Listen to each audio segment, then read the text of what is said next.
Voltando, então, teve um problema de conexão, vamos voltar, então, com a Maria Clara. Vamos lá, Maria Clara. Vamos lá, vamos ver se vai dar certo. Bom, por enquanto tá. Já recebi sua apresentação, qualquer coisa eu passo aqui, tá bom? Tá. Desculpa a todas, nunca aconteceu isso, eu uso o Zoom muito e não sei, bom, coisas da tecnologia que a gente não entende. Enfim, então eu estava falando do tema, como eu cheguei no tema da minha tese, e agora eu vou explicar um pouco qual que era a pergunta inicial e depois como eu cheguei na problemática da tese. Então, o objetivo inicial dessa tese é explorar as modalidades de articulação entre diferentes sistemas normativos. Então, a pergunta inicial era quais relações as normas dietéticas, ou seja, as normas nutricionais, que vêm das ciências da nutrição, mantêm com as normas socioculturais alimentares. E eu decidi explorar essa pergunta analisando as relações, compreendendo as relações que existem entre alimentação e saúde, principalmente através da noção do comer saudável. Por que a noção do comer saudável? Porque é uma noção central, primeiro, para a nutrição, e é uma noção que se tornou onipresente tanto no discurso político, como no discurso dos médico, no discurso dos meios de comunicação, e também é uma preocupação cada vez mais presente na vida cotidiana de uma boa parte da população. E a minha proposta é compreender essa noção, o comer saudável, à luz da modernidade alimentar. Modernidade alimentar é como alguns antropólogos e sociólogos da alimentação se referem ao tempo alimentar atual, que é marcado por diferentes fenômenos, como, por exemplo, industrialização, urbanização, globalização, transformação das estruturas familiares, fenômenos que são muitas vezes contraditórios. A modernidade ela é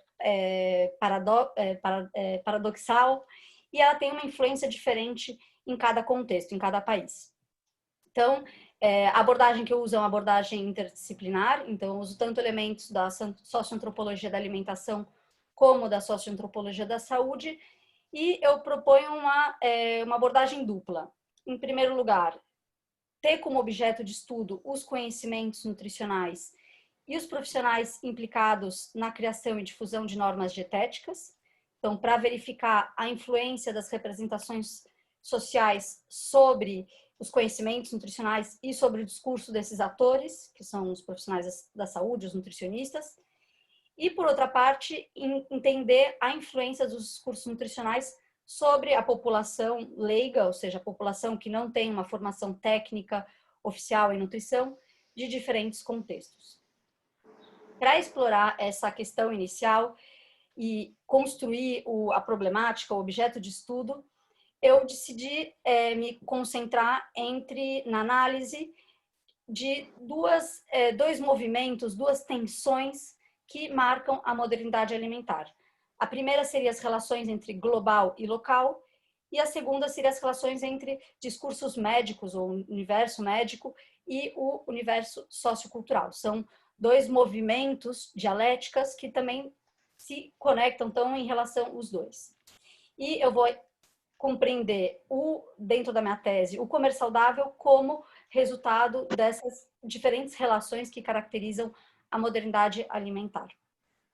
Então, vou falar um pouquinho dessa relação entre global e local, que foi uma primeira parte da minha tese, a parte teórica, foi dedicada a essa dialética. Então, a vida social moderna, ela está caracterizada por diferentes fenômenos que levam a uma reorganização do tempo e do espaço e que desconectam as relações sociais dos seus contextos locais. Então, tem várias teorias, alguns autores, que falam que as transformações da modernidade, da contemporaneidade nas estruturas sociais, urbana, econômica, política e familiar, facilitaram o processo de globalização, no qual existiria uma difusão global de normas, representações e práticas culturais comuns. E isso levaria a uma maior interconexão e uma permeabilidade das fronteiras que provocaria uma certa homogeneização, uniformização das práticas, das normas entre os diferentes contextos socioculturais. Mas essa leitura da globalização como uma niveladora sociocultural recebeu diversas críticas e várias contra-teorias foram criadas. No contexto da alimentação, especificamente, o que vários estudos mostraram, muitos deles comparativos, é que, sim, existe transformação. Os modelos alimentares, as culturas alimentares sempre estão em transformação. Mas isso não significa que estamos em uma situação de homogeneização. Não, o contrário. Existe uma permanência de convenções socioculturais muito importantes. Então, as diferenças entre as diferentes culturas seguem existindo. Em relação a, por exemplo, o que é o dia alimentar, ou seja, quantas refeições são consideradas adequadas durante o dia, qual é o horário dessas refeições, qual é a estrutura, a composição dessas refeições, o que se considera como um alimento de base em um contexto ou outro, ou inclusive a forma de significar, de pensar o comer, o ato alimentar, pode variar de um contexto ao outro. Além disso, o que vários autores propõem é que, inclusive, os fenômenos de ordem global que podem caracterizar a modernidade alimentar, os discursos que vêm desses fenômenos, como, por exemplo, industrialização, crises alimentares, eles são incorporados diferentemente em cada realidade social, que é historicamente, culturalmente e espacialmente localizada. E essa incorporação ela se dá a partir dos códigos, das normas e características políticas, ambientais, econômicas, sociais de cada contexto. Então, sim, existe um movimento de difusão global de certas tendências, sim, isso existe, mas essas tendências também são apropriadas diferentemente a partir de cada contexto sociocultural e de suas características. Então, existe uma inter-relação, uma interpenetração, uma articulação entre global e local que cria realidades múltiplas com diferentes características e não uma situação de homogeneização como se pensou ou alguns autores propõem. Então, uma primeira parte da tese eu me dediquei a construir essa relação entre o global e o local, e a segunda parte eu discuto a relação entre o universo médico e... Ai, meu Deus, bloqueou. Tá, então bora lá. Vou eu aqui que eu já tô Não, com ele aberto. foi. Ah, foi? Tá. Foi. Então, a segunda parte é essa relação entre o universo médico e sociocultural, que também é outra tensão que está no centro, no coração da problemática da minha tese. Então, eu parto da ideia de que essa relação entre alimentação e saúde, ela sempre existiu, ou seja, desde os gregos antigos, existe essa ideia de que o que a gente come pode afetar nosso corpo e nossa saúde. Então, essa relação ela é inerente da relação que o ser humano tem com a alimentação. Mas essa relação ela se intensificou principalmente nas últimas décadas.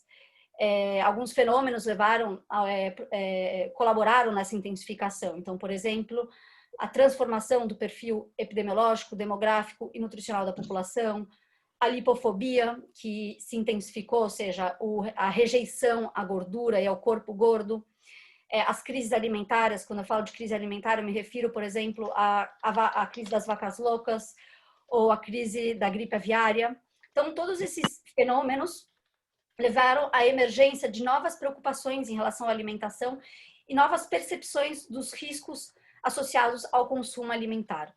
Isso aumentou a consciência de que esse consumo pode ter efeitos no organismo e na saúde e no corpo. E esse fenômeno de intensificação dessa relação entre alimentação e saúde, ele se dá dentro do processo de medicalização da alimentação, que é um conceito muito central dentro da minha tese, a medicalização. E nesse processo, as práticas alimentares, as normas, elas são compreendidas e experimentadas cada vez mais a partir do prisma médico-científico, a partir, por exemplo, dos conhecimentos sobre os nutrientes. Então, as investigações científicas modernas, elas se baseiam muito numa concepção de ciência que considera que as leis os conhecimentos, são válidos para todos os grupos socioculturais. E é nessa perspectiva que a ciência da nutrição tenta buscar, muitas vezes, uma concepção cientificamente universal do comer saudável. Então, é a partir dessa análise quantitativa dos nutrientes e a partir, tendo como critérios, muitas vezes, a quantificação, a generalização dos dados e uma pretensão a uma objetividade. Porém, longe de se construir somente a partir de conhecimentos nutricionais objetivos, as relações entre alimentação e saúde são muito mais complexas e também são resultado de representações sociais e simbólicas. Então, vários autores, vários estudos mostram, o meu trabalho não foi o primeiro a mostrar isso, que as concepções do comer saudável, do que a gente pensa que é saudável, elas variam segundo as épocas, então, durante a história, mas também elas variam dentro de um mesmo período histórico, dentro de um mesmo contexto social e cultural, inclusive. Então, e essa multiplicidade de concepções do comer saudável, ela pode ser compreendida a partir de diferentes abordagens, duas abordagens principais que estão em inter-relação. Uma primeira, que vem da sociologia e que considera a posição sociocultural dos indivíduos leigos dentro da sociedade. Então, de acordo com o gênero, de acordo com a classe social, do lugar onde você mora, se você mora em zona rural, urbana, de acordo com a sua idade, etc., você pode ter concepções diferentes do que é o saudável. Por outro lado, tem uma abordagem que vem da antropologia da saúde, que considera o próprio discurso biomédico como uma construção sociocultural. Então, não é somente o discurso biomédico que influencia nas práticas sociais, mas senão que essas próprias práticas influenciam e determinam também o discurso biomédico. Então, existe uma relação recíproca entre esses dois universos, entre o universo médico e o universo sociocultural. Então, foi a partir da construção dessas duas dialéticas dentro da minha tese que eu chego na minha pergunta de problemática. Então, eu passei daquela pergunta inicial, que era muito simples, a uma pergunta um pouco mais complicada, que é em que medida a articulação entre elementos próprios a cada modelo alimentar, os fenômenos globais e as normas científicas médicas participa na construção do comer saudável de nutricionistas e mulheres leigas francesas, espanholas e brasileiras. Então, a minha ideia é pensar o comer saudável como resultado de diferentes elementos que se interconectam. Então, elementos que são relacionados ao modelo alimentar e também corporal, fenômenos globais, ou seja, que marcam, que caracterizam a modernidade alimentar, e os conhecimentos científicos. Então, como esses três elementos centrais vêm determinar diferentes concepções do que é saudável em três contextos diferentes, entre um grupo profissional e um grupo que, a princípio, eu chamo de leigo, porque não tem uma formação técnica oficial em nutrição. Na tese, eu parto de duas hipóteses principais, então, que a modernidade alimentar, ela é vivida diferentemente em cada contexto, ela tem uma influência diferenciada nos três países sobre a concepção do comer saudável. E a segunda hipótese é que a medicalização da alimentação, ela varia segundo os contextos estudados, caracterizados por modelos alimentares e corporais e por concepções do saudável particulares, ou seja, diferentes. Então, eu usei no meu trabalho uma metodologia qualitativa e comparativa sincrônica. A construção da amostra de estudo, ela foi feita tanto numa perspectiva intercultural como intracultural. Então, eu entrevistei mulheres francesas, espanholas e brasileiras. Eu falo brasileiras, francesas, espanholas, para me referir à nacionalidade, mas, claro, eu fiz o trabalho em contextos muito específicos. Então, no Brasil, eu fiz as entrevistas em São Paulo, na Espanha, em Barcelona e na França, em Toulouse. E dentro de cada uma dessas cidades, eu entrevistei tanto nutricionistas, que eram nutricionistas que trabalham em consultórios, como mulheres jovens estudantes universitárias, de 18 a 30 anos, mais ou menos. No total, eu fiz 131 entrevistas individuais semi-estruturadas. Eu também fiz observação, então, como eu falei antes, na minha vida cotidiana, eu ia observando nas relações que eu tinha, nas minhas próprias vivências, eu ia observando, fazendo observações. E eu também fiz observação no ambiente de trabalho das nutricionistas. Então, sempre que possível, eu pedia para fazer a entrevista no consultório das nutricionistas. Então, eu tentava analisar que tipo de revista tinha na sala de espera, se servia algum alimento, que tipo de alimento era, que tipo de pôster, que tipo de informação estava sendo transmitido nesse ambiente.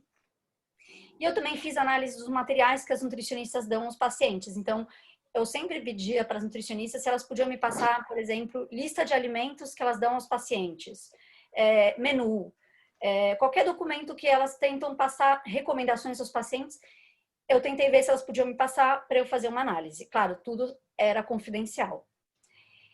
Eu também calculei o índice de massa corporal das informantes. Eu acho que o índice de massa corporal é uma medida muito questionável para pensar o estado nutricional. Eu só usei o índice de massa corporal pela facilidade e também porque é a medida usada pela Organização Mundial da Saúde para analisar o estado nutricional. Mas eu questiono muito essa ferramenta no meu trabalho. E uma coisa muito importante que eu já comentei é que os resultados que eu vou falar, que eu vou apresentar agora, eles não podem ser generalizados a todas mulheres francesas e nutricionistas francesas, espanholas, brasileiras, porque realmente minhas entrevistadas, elas eram de grupos sociais e contextos muito específicos. Então, os resultados, eles estavam divididos em 3 blocos, grandes blocos, e cada bloco desse tinha alguns capítulos. O primeiro bloco chamava Ser Profissional e Leiga vis-à-vis da Alimentação. Ele tinha 2 capítulos, um primeiro que era Tornar-se e Ser Nutricionista, que eu tentava entender toda a construção da identidade profissional da nutricionista, tentando ver se de um país para outro, quais eram as similaridades, as diferenças. Então, realmente, era um pouco para pensar, realmente, essas nutricionistas, elas estão desconectadas da realidade social delas ou não? Até que ponto, nessa construção da identidade profissional, elas se desconectam da identidade social que elas tinham, que vem da socialização primária. E o segundo capítulo dessa parte é Sou pró em composição nutricional, a expertise leiga, que era que eu desconstruía essa ideia de que o conhecimento leigo ele é completamente desconectado do conhecimento profissional. Então, aí eu mostro que também as leigas, elas buscam informação, elas têm muito conhecimento também, elas desenvolvem uma reflexividade em relação à composição nutricional. Essa é uma frase de uma francesa que eu entrevistei, sou pró em composição nutricional, mas também elas desenvolvem conhecimento sobre os alimentos, sobre a refeição, etc.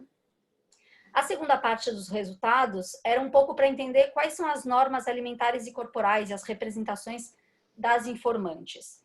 Por que era muito importante essa parte? Porque no meu trabalho eu estava discutindo até que ponto os modelos alimentares influenciavam as representações, os discursos sobre o comer saudável. Então eu tinha que entender quais eram essas normas, essas representações, essas práticas sociais relacionadas à alimentação e ao corpo. Esse bloco dos resultados tinha 4 capítulos, um que abordava as refeições, a organização dos dias alimentares e os critérios de escolha alimentar. Um segundo capítulo que era sobre os significados dados atribuídos ao ato alimentar pelas informantes. Uma terceira parte que era sobre os significados atribuídos à atividade culinária. E eu gosto de falar que esse capítulo ele não estava incluído no primeiro plano que eu fiz dos resultados do trabalho, mas eram tão gritantes as diferenças em relação à experiência da atividade culinária entre os 3 contextos, e isso influenciava tanto as percepções do comer saudável, que eu decidi fazer um capítulo só sobre esses sentidos dados à atividade culinária. E a quarta parte desse bloco era sobre as normas, representações e práticas corporais. E, finalmente, a última parte da tese, que na verdade é a mais importante, são as concepções do comer saudável. E ela tinha 3 capítulos, uma que são tendências gerais, outra que era comer saudável, princípios, normas e representações, e uma última que era a noção do alimento saudável. Então, eu vou falar um pouco agora dos resultados. Eu não vou apresentar nesse formato que tinha na tese, senão que eu vou falar entre 3 resultados centrais da tese, que é as concepções do comer saudável, as relações, as fronteiras entre ser profissional e ser leigo e a relação global-local. Então, começando a falar sobre as concepções do comer saudável, a primeira coisa que tem que falar é que são múltiplas significações, ou seja, o comer saudável ele era representado, descrito a partir de diversas temáticas, diversos valores, diversas normas e racionalidades que muitas vezes eram mobilizados por uma mesma informante. Então, uma mesma pessoa pode ter ideias muito diferentes e usar diferentes ideias para conceituar o comer saudável. O comer saudável, ele estava muito associado com o feminino, então nos discursos das informantes, muitas vezes se associava a ideia do saudável ou as práticas saudáveis com a figura feminina, a figura da mulher. Então, sempre tinha uma comparação que as informantes faziam. A minha alimentação é saudável, a do meu namorado ou do meu marido não é.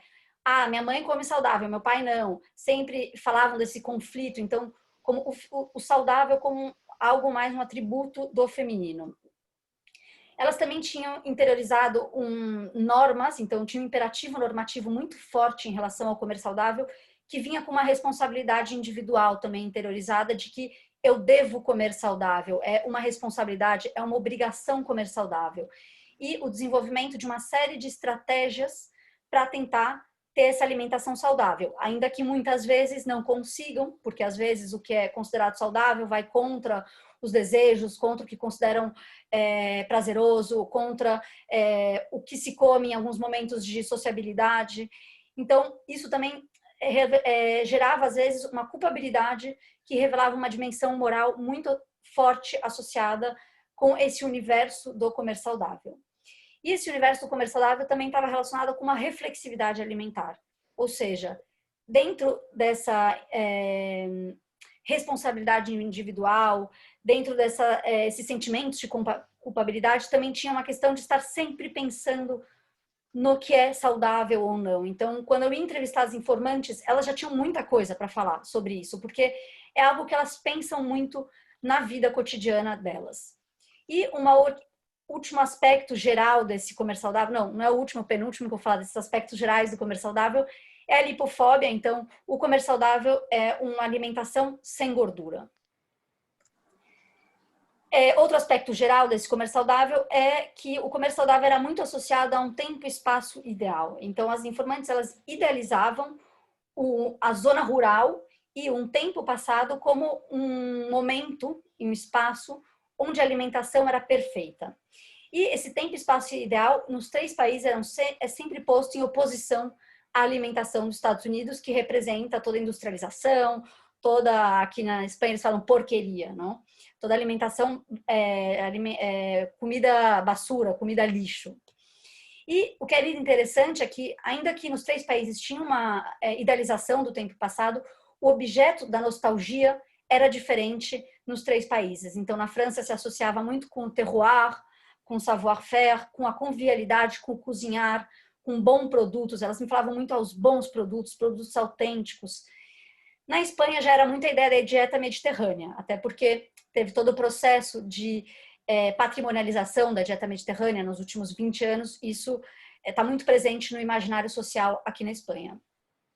E no Brasil, esse tempo passado era muito associado com uma comida caseira, doméstica, que remete diretamente ao prato de arroz com feijão.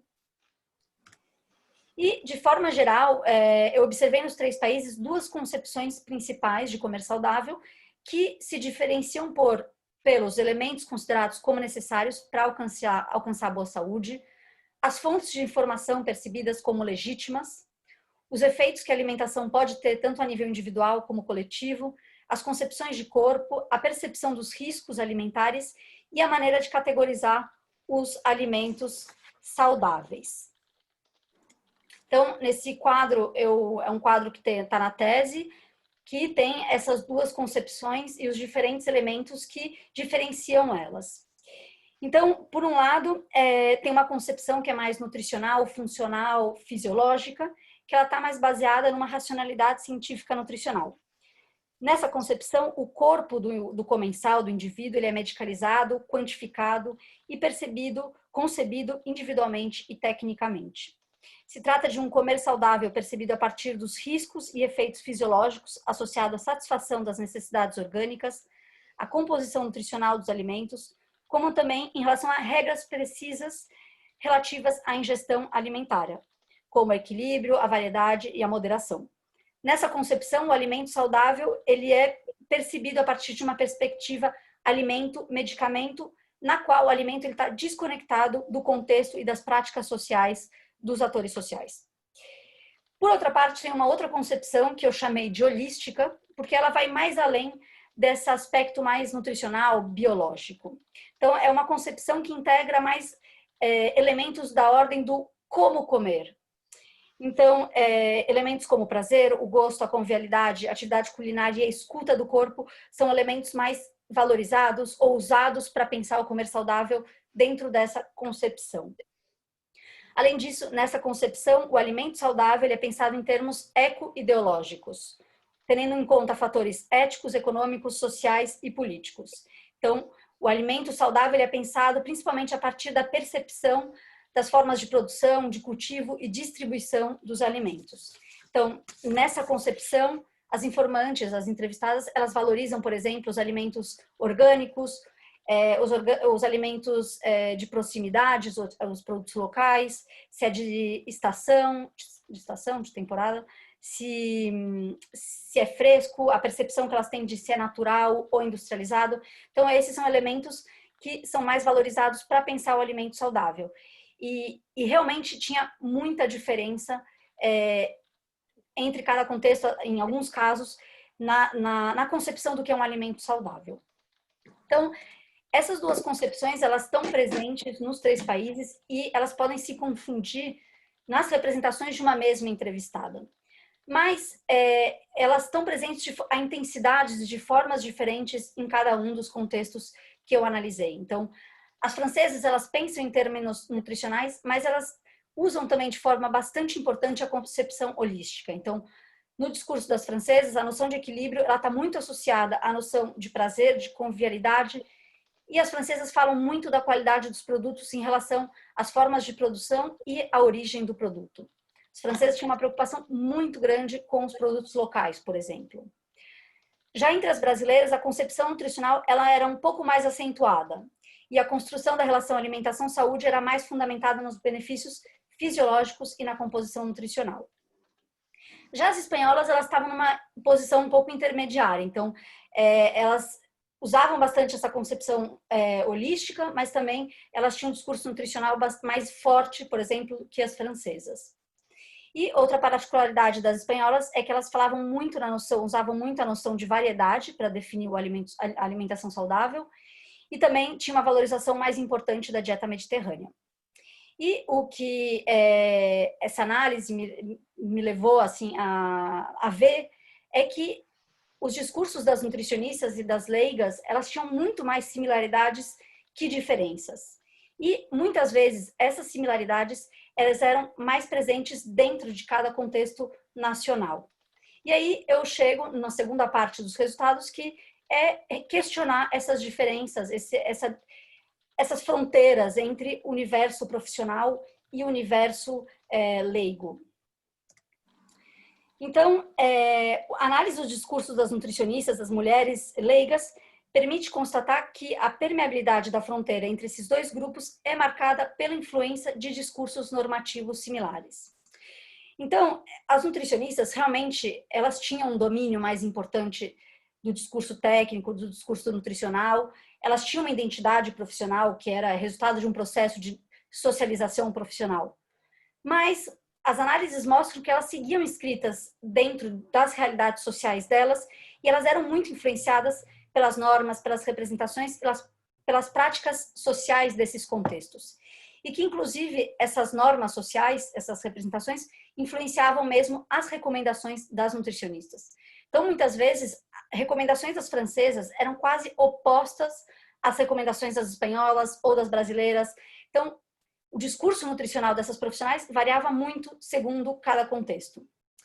E, por outra parte, as leigas, embora elas não tenham uma formação técnica em nutrição, elas também estavam sob influência dos discursos nutricionais, elas também construíam essa expertise sobre os alimentos, tanto a partir das próprias experiências pessoais, mas também através de fontes diversas e que muitas vezes eram discursos científicos e nutricionais.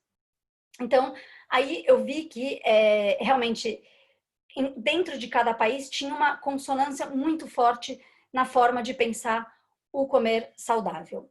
E daí eu chego na última parte dos resultados que eu vou apresentar, que é em relação à parte final, que é que o comer saudável ele não é somente o resultado de discursos científicos generalizados, uniformizantes, mas também ele é resultado de sistemas normativos socioculturais de cada contexto. Então, a análise tanto dos discursos sobre o saudável e essa comparação entre discurso leigo e discurso profissional me levou a essa conclusão.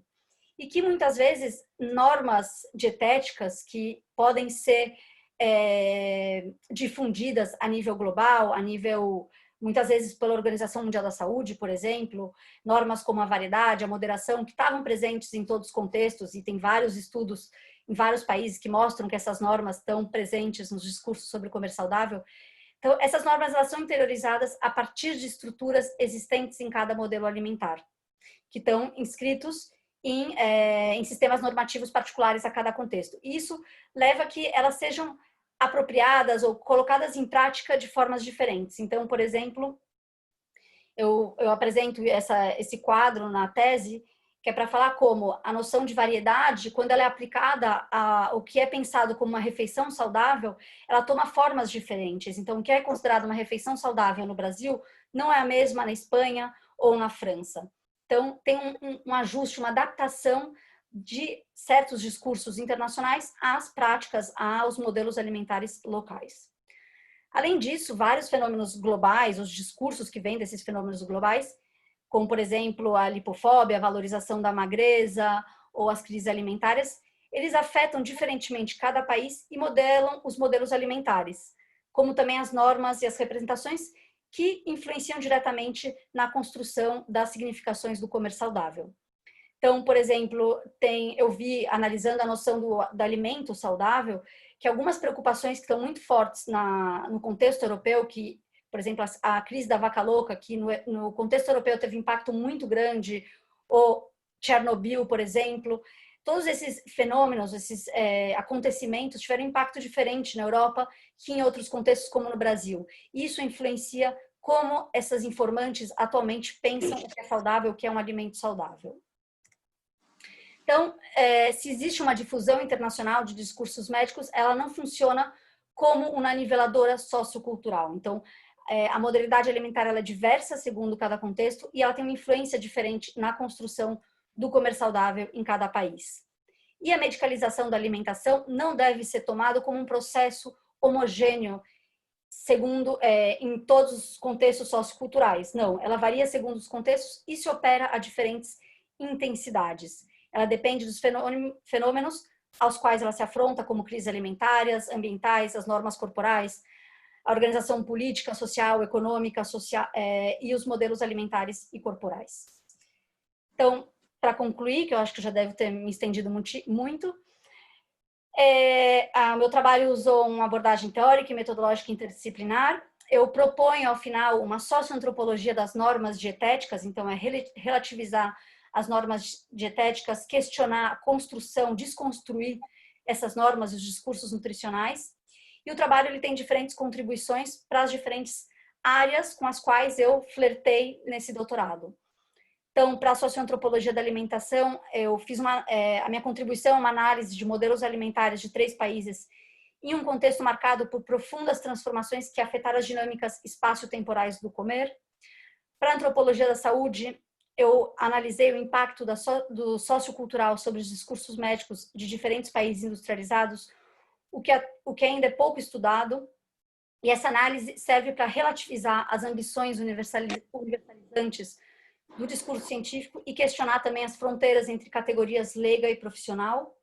E para ciências da nutrição, meu trabalho também tem contribuições que eu analisei as nutricionistas, então eu apresentei uma série de características, a construção da identidade profissional da nutricionista, que é um tema ainda muito pouco estudado, tanto no Brasil como aqui na Espanha ou na França, e as percepções das nutricionistas do comer saudável.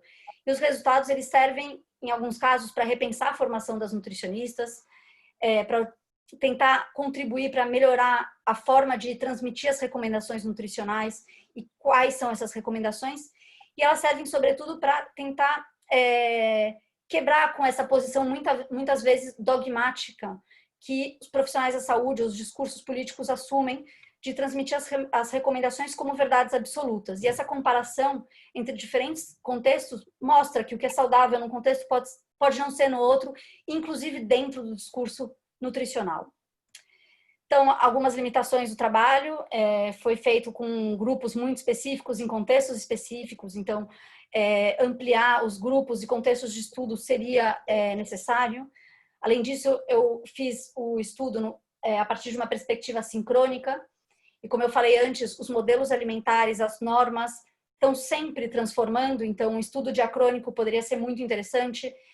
Inclusive, eu acho que tem resultados que eu tive no doutorado, eu terminei meu trabalho de campo em 2015, então eu acho que muita coisa mudou no Brasil, por exemplo, essa visão tão nutricional, eu acho que hoje já não existe tanto no Brasil, eu acho que já tem a incorporação de um discurso mais político, ético, que considera as formas de produção, que está muito mais presente.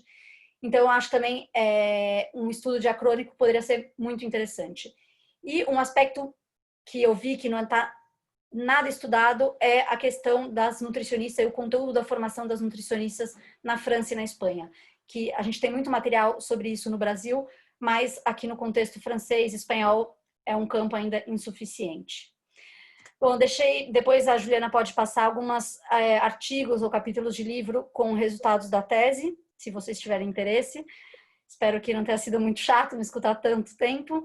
E muito obrigada, meu e-mail, se vocês tiverem dúvidas, podem me perguntar. E é isso, obrigada por me escutar. Maravilha. Opa! Paramos. Maria Clara, muito obrigada. Vocês estão me ouvindo? Então, né? Olha, muito obrigada. Eu não tinha dúvida, né? Que eu sempre achei sempre falei, né? Já fui titietá aqui em Paris e tudo. Adoro esse trabalho, eu acho bárbaro. Gostei muito de. Tem perguntas, já vou te passar. Eu acho muito interessante a questão da gente achar, né? Que como profissionais técnicos a gente não carrega uma carga de, né, laicité, de leigo, né, da gente. Isso é muito interessante como você mostra. Acho muito interessante, mas eu vou falar rápido porque não é o momento, mas eu acho que por outras maneiras, eu pela popularização científica e você pela o discurso, né, da dieta saudável, a gente encontra esse mesmo componente social, né, nos discursos, finalmente, né? O que também, por exemplo, eu estudei um pouco, eu estudei o caminho da ciência, mas eu vi que, claro, que a abordagem nas revistas de leigos na França e no Brasil depende muito do pensamento social em relação ao aleitamento materno, que foi o que, né, foi o que eu estudei para estudar a ciência. Interessante. Então, assim, é tão rico que eu estou assim aqui, né, com uma chuva de coisas que deixam a gente atordoada no bom sentido, porque é muito interessante ver tudo isso, é muito interessante, e vou passar para as perguntas, e eu acho que essa sua tese tem que ser cada vez mais divulgada, mais falada, mais mencionada, porque ela é muito rica, né? E acho que aqui todo mundo gostou. Vou te passar as perguntas, depois a gente pode ir conversando. E aí eu sigo também uma pergunta da Milene também. A Roberta começou falando que muito bacana o seu projeto, e a Milene pergunta qual o perfil socioeconômico das mulheres leigas que participaram. Eram a maioria classe média alta. Então, bom, primeiro no Brasil a gente já tem um corte quando a gente pensa pessoas universitárias, ou já tem um corte social bem importante, né? E para analisar o perfil socioeconômico, eu perguntava a profissão do chefe de família.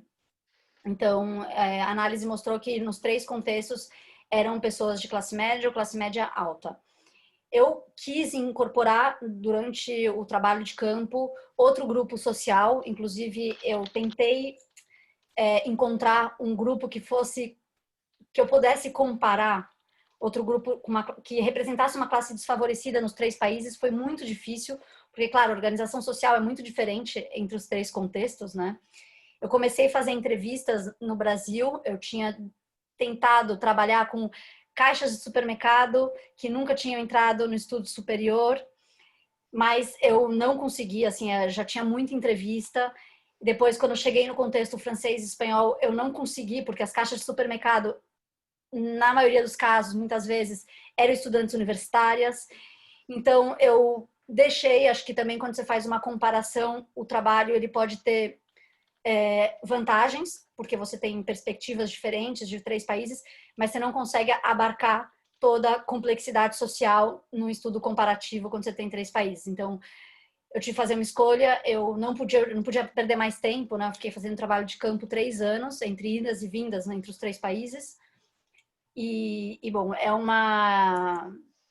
um ponto débil, um ponto fraco do trabalho é ter me centrado somente nesse grupo sociocultural, mas eu acho que, bom, também é interessante, eu acho que dá abertura para outras pessoas, se quiserem seguir essa comparação com outros grupos, eu acho que pode ser muito interessante.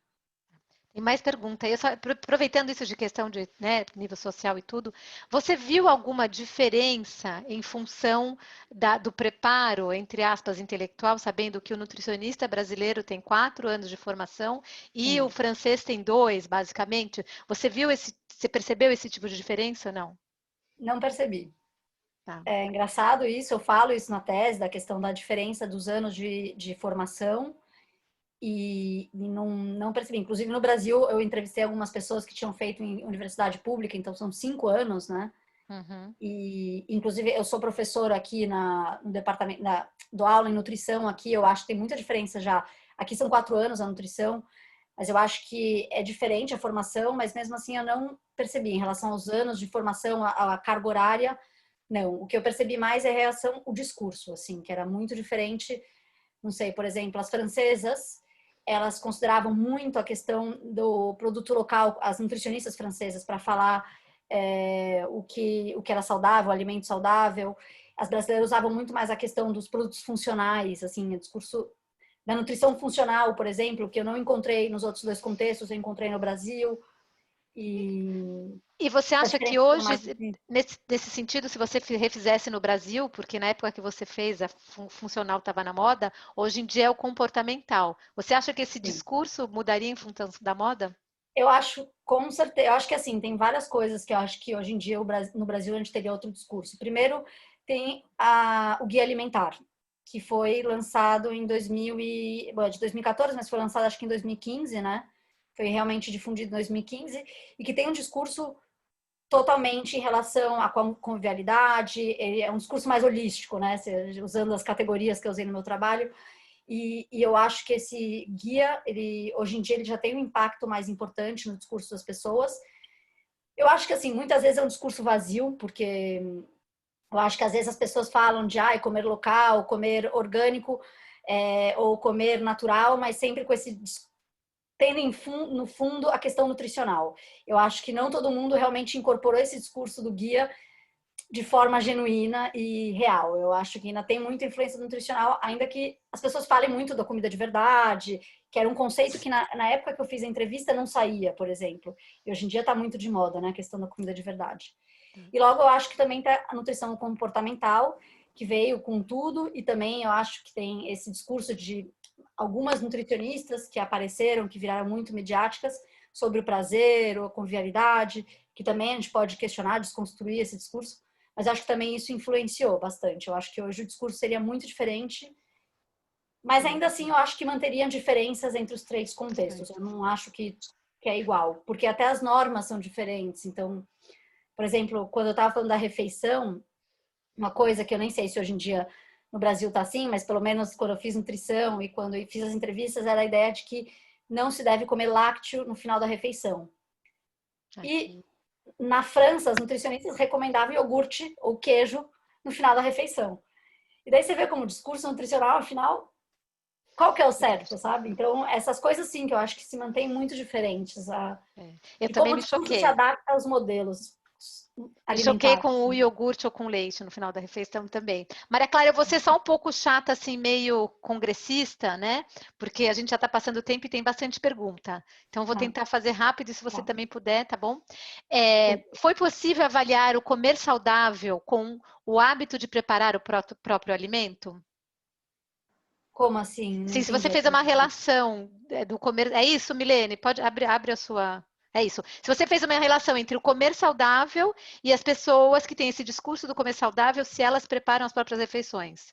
É isso, Milene? Sim, o que eu vi, que eu até falei que quando eu falo do capítulo dos sentidos do culinário, era que a questão da atividade culinária ela era muito mais ressaltada no discurso das francesas, principalmente, depois das espanholas, do que das brasileiras. Então, quando eu perguntava para você que quer comer saudável, uma alimentação saudável, as francesas e espanholas falavam muito um alimento que eu preparei eu mesma, um alimento que eu fui comprar, que eu conheço os processos. Então, isso estava muito presente. E eu acho que isso está relacionado com a própria relação com a atividade culinária.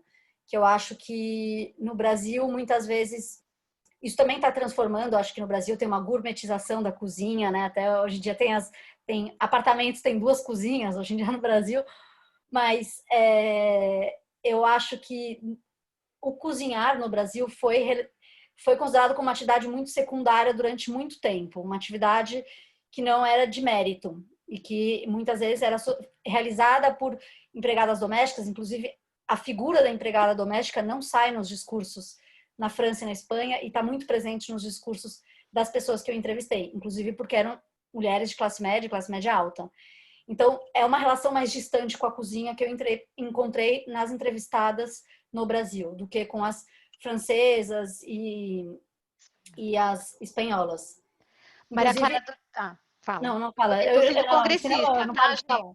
gente? Não, mas é que é tão gostoso, mas é que eu tô sendo congressista porque senão a gente vai atrasar mais de meia hora. E aí, durante as entrevistas, você encontrou respostas com menção aos alimentos industrializados de forma negativa quando comparado aos frescos?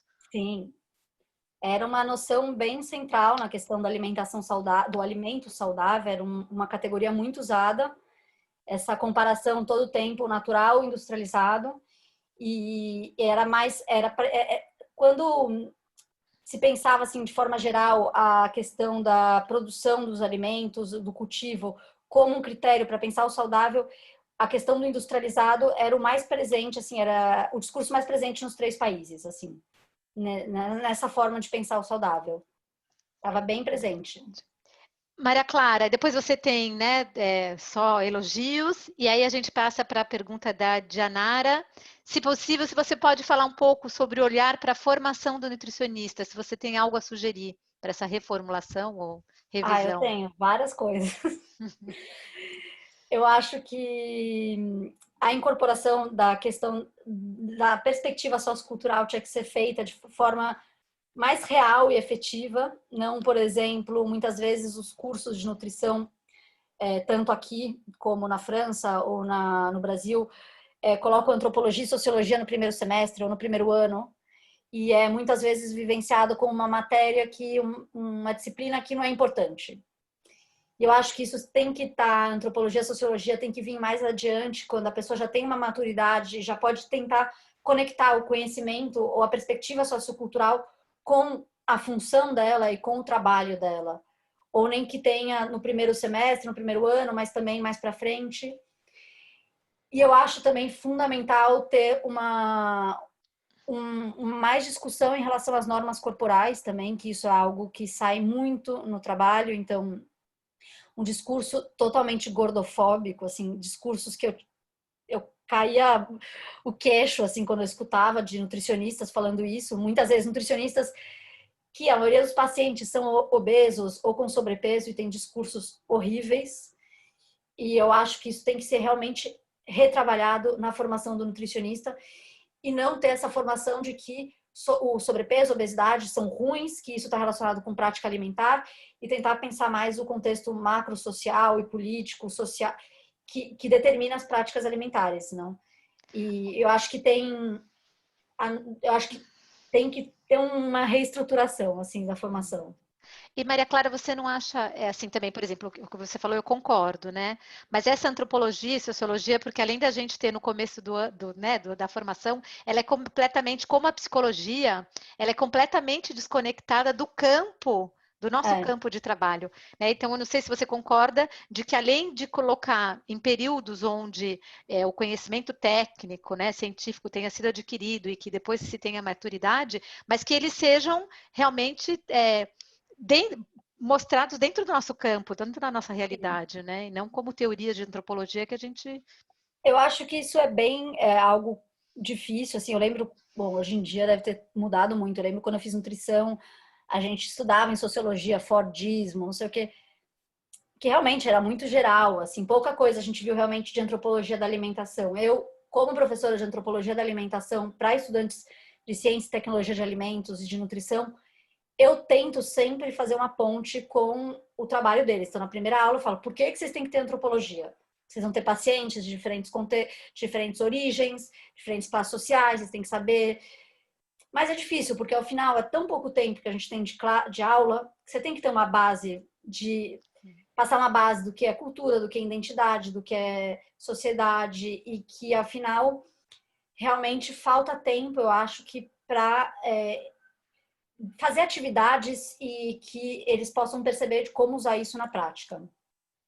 Pelo menos é a experiência que eu tenho aqui e que eu vejo que, assim, quando eu fiz nutrição também era um pouco assim, mas... Outra coisa, Maria Clara, acho que a gente vai para as 2 últimas perguntas e eu vou mandar as referências, tá? Já pediram, eu vou mandar, vou tirar da sua apresentação e mando, tá bem? Mas eu passo o documento para você ler antes. Você poderia apresentar um pouco mais sobre o tópico sentidos da atividade culinária? Vou fazer as 3 perguntas juntas, tá? Por que esse tema foi inserido? Existem sentidos muito diferentes nos 3 países? Acho que um pouco você já respondeu. Sim. Primeiro, eu inseri esse tema porque eu tinha, na verdade, um capítulo que era os sentidos, as percepções do ato alimentar. E cada vez que eu analisava os discursos, eu via os discursos e eu via que, e principalmente quando eu analisava as concepções do saudável, eu via que a atividade culinária, o cozinhar, era um elemento mais presente nos discursos sobre o saudável das francesas, das espanholas. Eu falei, não, então aqui no cozinhar tem alguma diferença, assim, que leva, eu tenho que entender também como elas vivenciam a atividade culinária e como elas percebem a atividade culinária e como isso influencia o comer saudável. Então, por isso eu introduzi esse capítulo e tinha significações muito diferentes. Então, quando, por exemplo, eu perguntava para as francesas, acho que a diferença era realmente entre francesas e brasileiras, mais assim, os 2 extremos. Por exemplo, quando eu perguntava para as francesas, para você, o que é prazer em comer? Você tem prazer em comer e o que é o prazer de comer? As francesas sistematicamente associavam o prazer de comer com o cozinhar. Quando eu falava, isso não passava no Brasil. Muitas vezes, quando eu falava do cozinhar com as francesas, elas se empolgavam, elas falavam muito e tal. Quando eu perguntava para as brasileiras, você cozinha? Você gosta de cozinhar? Ah, mais ou menos. Ah, não sei cozinhar muito. Ah, comecei a cozinhar agora porque comecei a morar sozinha, tô morando em República e tal. Mas, faça algo rápido. Macarrão, um arroz, mas nada assim. Então, era muito diferente os discursos, assim, você via realmente como isso é experimentado diferente e também no Brasil tinha mais ideia de um peso. O cozinhar como uma atividade que toma tempo, que tem que ser feita rápida, que não gosta, assim, no meu dia, na loucura que eu vivo, cozinhar é um peso. E para as francesas era o contrário, era um momento de descanso, de prazer. E também uma coisa que saía muito nos discursos das francesas era, quando eu recebo alguém na minha casa, eu não vou comprar algo preparado, eu vou cozinhar. E para mim, o cozinhar para o outro é muito importante. Isso era muito presente. E que não estava assim, até porque eu acho que o que eu vi no Brasil, as sociabilidades alimentares muitas vezes eram num ambiente extradoméstico, num bar, num restaurante, não era tanto relacionado dentro da casa. Então, eu acho que também tem relação com isso, mas eu acho que tinha esse discurso na França e também de assumir a atividade culinária como aspecto da própria cultura. Então, uma coisa que as francesas me falavam muito era: estamos na França, somos francesas. Então, a gastronomia e o cozinhar é algo fundamental para a gente. Ou quando eu perguntava, eu lembro que eu perguntei para uma nutricionista: você acha que o modelo alimentar ou a forma de comer dos seus pais é uma referência para você? E ela me falava: sim, porque foi com eles que eu aprendi a cozinhar e aprendi a ter esses gostos pelo bom produto, saber trabalhar os produtos, e isso é um referencial que eu levo para minha vida. Então, Maria Clara, desculpa te cortar. Você não acha também, desculpa, cortei, não sei se eu te cortei, se ainda não terminou, mas assim, também perguntando para a Paula, se tem essa questão de uma formação desde a infância, né? Porque o francês vê a mãe cozinhando, vê a avó cozinhando, come a refeição da mãe e ele aprende, né? Desde pequeno, a cozinha é algo que faz parte da vida dela. sim. E no Brasil eu lembro, eu não tinha direito, porque eu trabalhava empregada. né? Então, Sim. assim, essa intimidade, essa relação com a cozinha, não sei se tem a ver com isso. Não, eu acho que tem totalmente. Inclusive, nesse capítulo, eu falo que a maioria das francesas, elas falavam que sabiam cozinhar desde a infância. Quando a maioria das brasileiras falavam quando saíram da casa dos pais, ou inclusive ainda morava com os pais, e não sabiam cozinhar, ou a mãe cozinhava, a empregada, ou comia fora. Mas eu até teve uma nutricionista brasileira que me falou, para você ter uma noção de como eu não gosto de cozinhar, como eu não cozinho, faz 5 anos que eu tô casada e a gente ainda tá no segundo saco de arroz. Então, o arroz, que é o produto base, né, da cotidiano do Brasil, então falar, ainda tô no segundo saco de arroz de 5 quilos, ou seja, ela cozinhou muito pouco Ju, em casa. posso falar uma coisa rapidinha?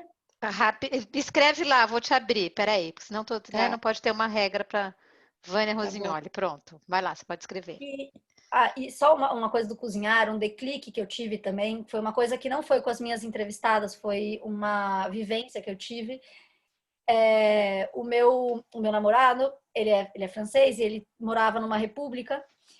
E um dia tinha um menino que morava com ele, que eu sabia que era de uma família, assim, muito rica e tal, e eu vi ele cozinhando. E ele era muito jovem, muito mais jovem que meu namorado. Ele tinha 20 anos, assim.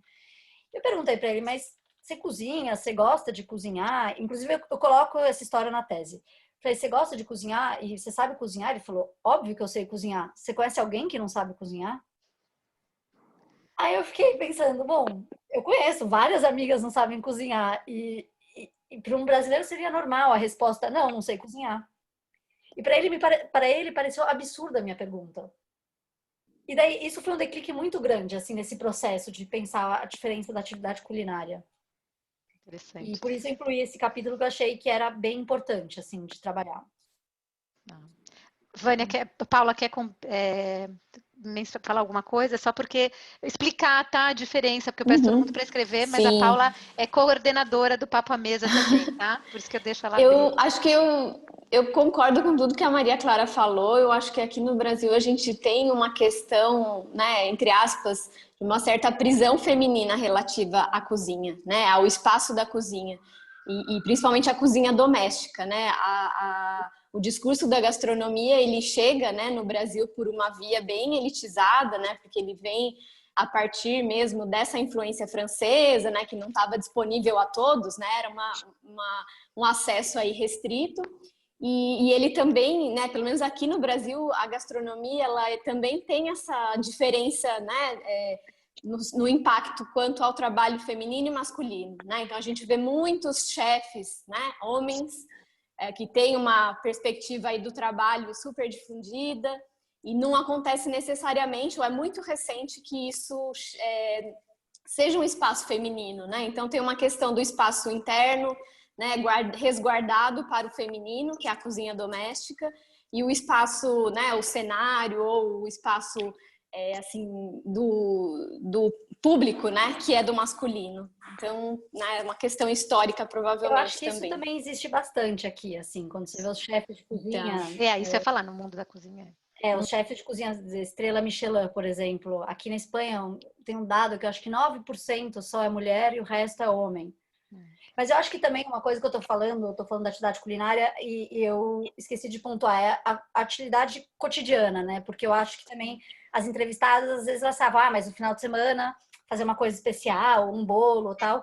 Aí sim elas gostam, mas a cozinha cotidiana tem essa distância, né? Que não tem um E aí, valor.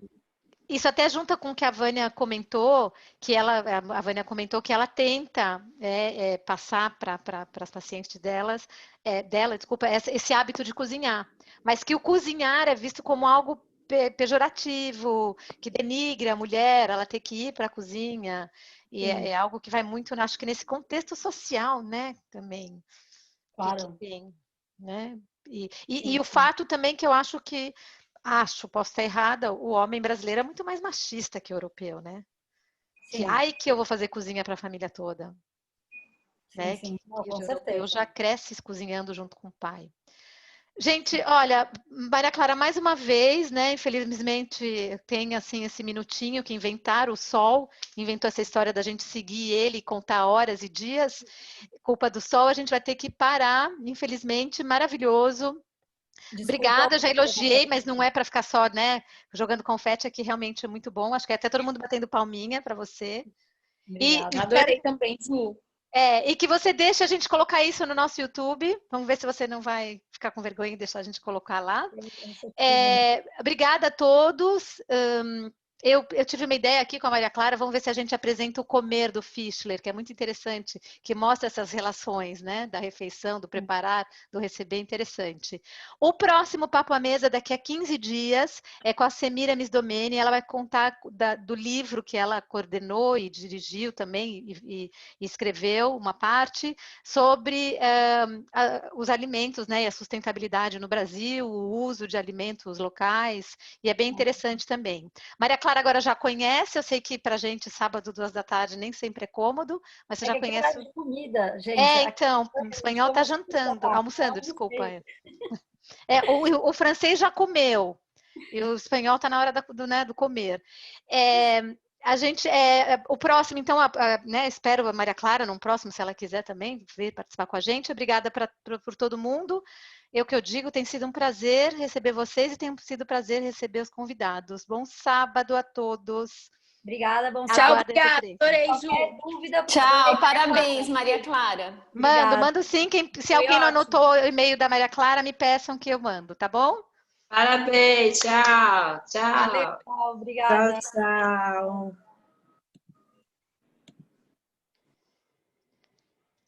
A Paula saiu.